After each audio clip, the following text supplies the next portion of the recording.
sold out show ਦੇ ਨੀ ਮੈਨੂੰ ਜੇਲ੍ਹ ਚ ਬੈਠੇ ਬਰੋਦੇ ਨੀ ਹੱਟ ਤੇਰੀ ਹੀਰੋ ਮੰਨਦੀਆਂ ਨੀ ਕਾ ਤੂੰ ਕ੍ਰਿਮੀਨਲ ਕਹਿ ਕੇ ਭੰਡਦੀਆਂ ਨੀ ਹੱਟ ਤੇਰੀ ਮੈਨੂੰ ਹੀਰੋ ਮੰਨਦੀਆਂ ਨੀ ਕਾ ਤੂੰ ਕ੍ਰਿਮੀਨਲ ਕਹਿ ਕੇ ਭੰਡਦੀਆਂ ਪ੍ਰੈਸ਼ਨ ਇੰਨੀ ਤਕੜੀ ਕੇ ਪਹਿਲੀ ਤੱਕਣੀ ਦੇ ਵਿੱਚ ਮੋਹ ਲੈਣਾ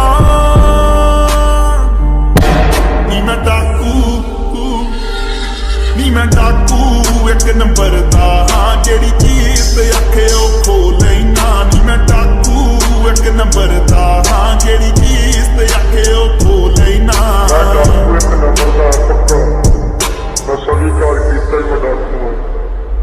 ਕੋਰਟ ਮੈਨੂੰ ਕਹਿੰਦੀ ਕਿ ਤੂੰ ਗਲਤੀ ਐ ਤੇਰੀ ਸ਼ਕਲ ਕਾਤਲ ਨਾਲ ਮਿਲਦੀ ਐ ਲੋਕੇਸ਼ਨਾਂ ਨਾ ਕਰੀਏ ਡਰੋਪ ਵੇ ਤੈਨੂੰ ਲੱਭਦੇ ਫਿਰਦੇ ਆਵੇ